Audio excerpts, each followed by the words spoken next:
Greetings, everyone. Thank you for joining me today at the 2025 International Congress for Qualitative Research and Theory Methodologies. I, Dr. Angela Crawford, am excited to share my research on the influence of culturally responsive Black women school leadership on teacher perception of humanizing pedagogy.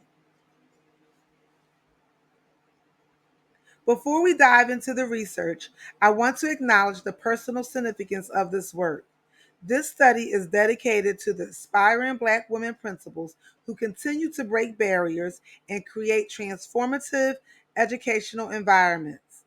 As the saying goes, we stand on the shoulders of our ancestors. I also want to thank my dynamic and dedicated dissertation chair, Dr. Susan Mosley Still, whose guidance was instrumental in this journey. Let me begin by establishing the problem space that motivated this research.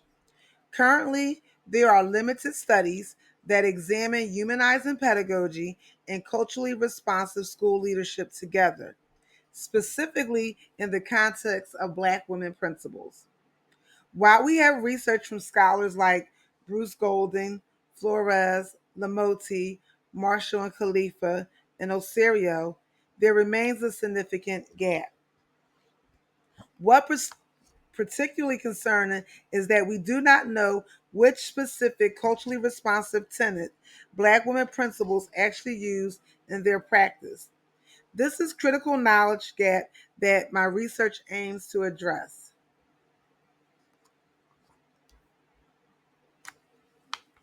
The purpose of this qualitative descriptive study was to describe the tenets of culturally responsive school leadership Black women principals use to encourage the implementation of humanizing pedagogy within the classrooms in their schools located in the Mid-Atlantic region of the United States. My literature review revealed three critical areas that informed the study. First, we have a deep historical context and the systemic educational inequities that trace back to Brown versus Board of Education in 1954. Yet persistent racial disparities in academic achievement continue to impact student outcomes. Second, Black women principals bring unique leadership characteristics, including collaborative, caring, and empathetic leadership styles, often rooted in spiritual and servant leadership elements. However, they face systemic barriers and struggles for recognition despite their qualifications. Third, current challenges show that Black women principals serve as visible models of success, but are often excluded from curricular decisions, leading to curricula that don't resonate with minority students.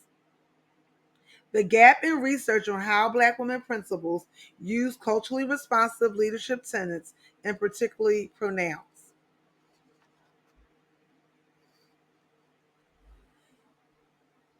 Theoretical framework. This study was grounded in two complementary theoretical frameworks. The first is culturally responsive school leadership, developed by Khalifa in 2018.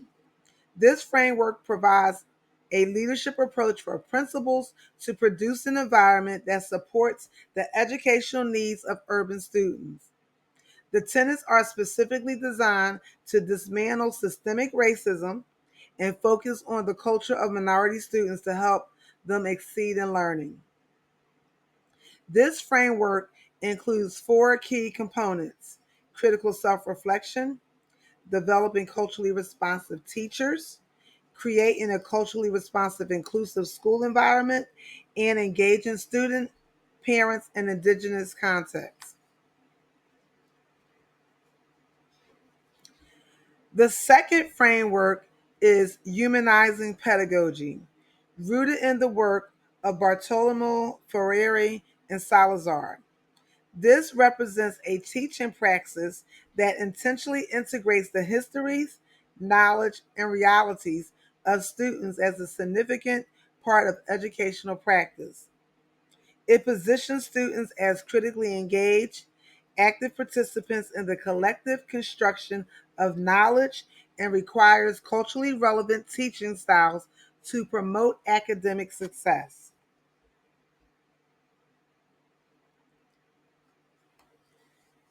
This study was guided by two primary research questions. First, how do Black women principals describe how they use the tenets of culturally responsive school leadership to encourage the use of humanizing pedagogy in their schools? The second question is, how do faculty led by culturally responsive Black women principals describe how they implement humanizing pedagogy in their classrooms? And the phenomena I studied was the influence of culturally responsive Black women principals on teachers to implement humanizing pedagogy in their classrooms. I employed a qualitative descriptive design that focuses on the what, why, and how of the phenomena. This approach requires a methodological rigor, including transferability, confirmability, credibility, and dependability. The descriptive design allowed me to pursue rich, robust data expressed by Black women principals and the teachers who work for them, providing an in-depth synopsis of the phenomenon using everyday events and vocabulary. My study included two participant groups. For Black women principals, the general population was Black women principals who served in an urban public school in the United States. The target population focused on those in urban secondary schools in the Mid-Atlantic region. I recruited 10 Black women principals who met specific inclusion criteria, self-described as Black or African American, self-described as woman, holding a Pennsylvania School Leaders Licensure Certificate, and serving as principal in an urban secondary school for a minimum of 2 years.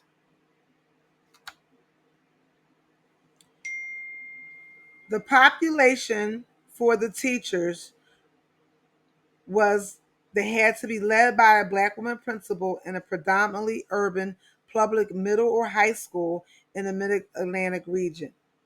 I recruited 10 teachers who had worked for one of the Black women principal participants for at least 2 years. The final sample included participants recruited through multiple strategies: initial email outreach, snowballing sampling, and connections through professional organizations. The researcher was employed in the same school district, which provided both access and potential limitations.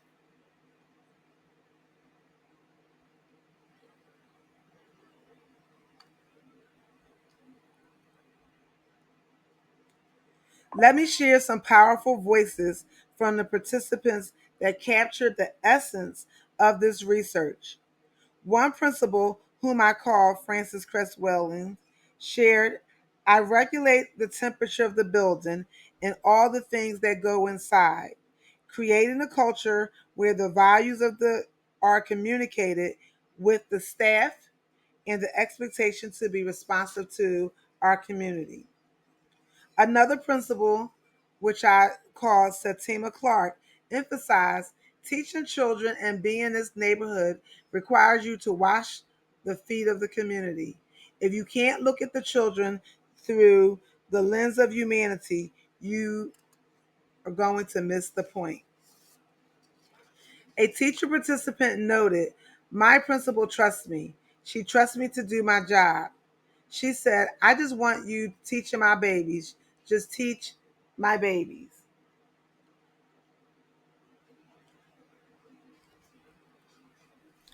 Key findings.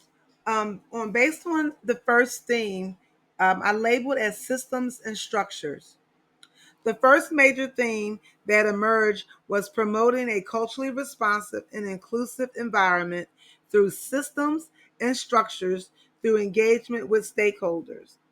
These principles just don't manage schools, Their architects transforms through several key practices. They engage in intentional relationship building, understanding that trust is the foundation. They practice strategic hiring. They consider how new staff will connect with students and actively seek diversity. They demonstrate vulnerability as leaders, sharing their own struggles to connect with students and families. And they implement collaborative decision making, creating systems where all voices matter through focus groups with parents and students.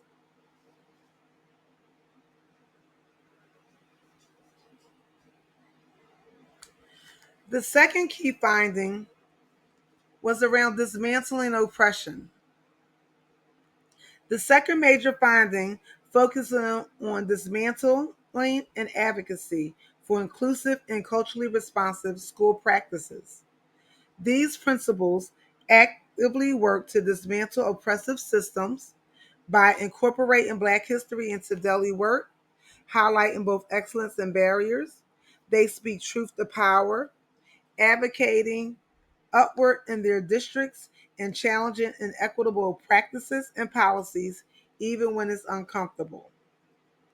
As one principal noted, maybe we should have been talking about these things, having realistic conversations and debates.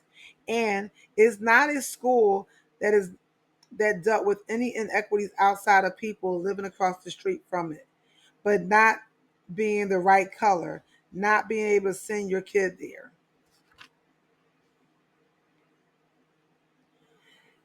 And our findings from the teacher's perspective through a theme around professional development. Teachers provide critical insight on how this leadership influenced their practice. They describe building culturally responsive environments through the trust and autonomy their principals provided. As one teacher shared, she trusts me to do my job. I appreciate the flexibility to be able to teach how I believe to be effective. Teachers appreciated the principal understood that they were educating the whole child, support provide the whole child and provided supports beyond academics. In terms of professional development, teachers value principals who had been in the struggle and understood what teaching endured in serving the students.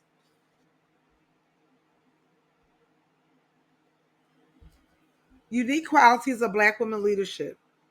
A significant findings was how lived experience informed leadership practices. The intersection of lived experiences and professional practices manifested in several ways. Historical understanding that carries the weight of educational history and systemic challenges. Intersectional perspectives that understand oppression from multiple angles.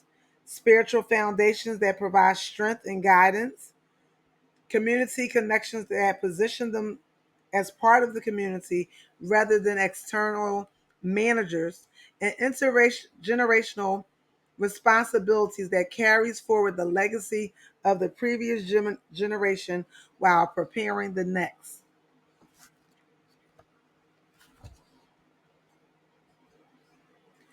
Implications for practice. This research has several important implications for practice. For school districts, there's a need to recruit and retain Black women principals with authentic cultural responsiveness training and supports for community advocacy. For principal preparation programs, the findings suggest the need to integrate critical consciousness and training on systemic educational inequities while emphasizing community engagement and preparation for equitable conversations. For current educational leaders, the research highlights the importance of modeling vulnerability, prioritizing relationships building over compliance, and advocating courageously for marginalized students while engaging all stakeholders. The implications for research. Future research should include longitudinal studies tracking the long-term impact of culturally responsive leadership on school outcomes across multiple years. Comparative analysis examining these practices in different geographic regions or demographics contexts will be valuable. Policy research investigating how districts and state policies either support or hinder culturally responsive school leadership practices is needed. Additionally, student voice studies centering student perspectives on how culturally responsive leadership impact their educational experiences would provide crucial insight. The study's strengths and weaknesses. The study's strength included participants who all identified as Black or African American and had led urban schools for at least 2 years, lending credibility to their responses. The study adhered to qualitative research's best practices with minimal detours from the planned methodology. However, there are limitations, including self reported data, purposeless sampling, potential researcher bias. The study's sample size, geographical location, and the fact that the focus group participants were the same ethnicity may have limited contrasting opinions.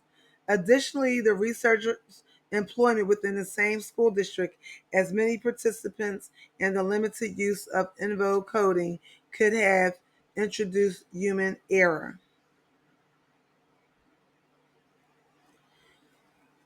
Future research recommendations. I recommend several areas for future research. Suburban school replication studies could examine whether culturally responsiveness benefits all students in predominantly white schools with small marginalized populations. Longitudinal academic tracking following students pre-K through high school would measure how culturally responsive leadership impacts outcomes for Black and socially economic disadvantaged students. Alternatively, education impacts studies could explore how humanizing pedagogy affects future success of students in alternative schools or those who drop out. Finally, leadership programs comparisons between predominantly white institutions and HBCUs could inform preparation programs for principals serving high Black and brown demographics. Practical applications. This research has immediate practical applications. Preparation programs for aspiring principals should study culturally responsive school leadership as a constructive approach. School districts must provide leadership development that trains principals in CRSL principles and develop evaluative tools to aid in implementation. Professional development trainers and curriculum designers can draw on these principles to train teachers in humanizing pedagogy.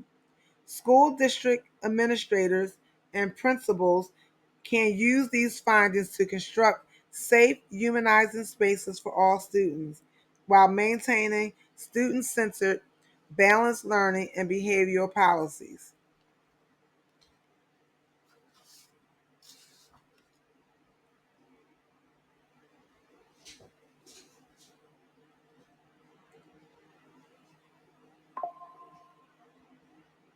In conclusion, this research illuminates the powerful and transformative leadership practices of Black women principals and their influence on implementing humanizing pedagogy.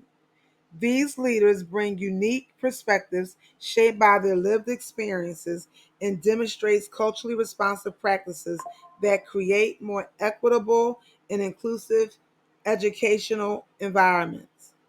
The voices of both principals and teachers in this study reveal the profound impact of leadership and is grounded in community connection, culturally responsiveness, and humanizing pedagogy to education. As we move forward, it is essential that we support, develop, and learn from these leadership practices to benefit all students. Thank you for your attention. and I welcome any questions you may have. If you'd like to continue this conversation, please feel free to reach out to me at the email listed on the slide. Thank you so much for your time.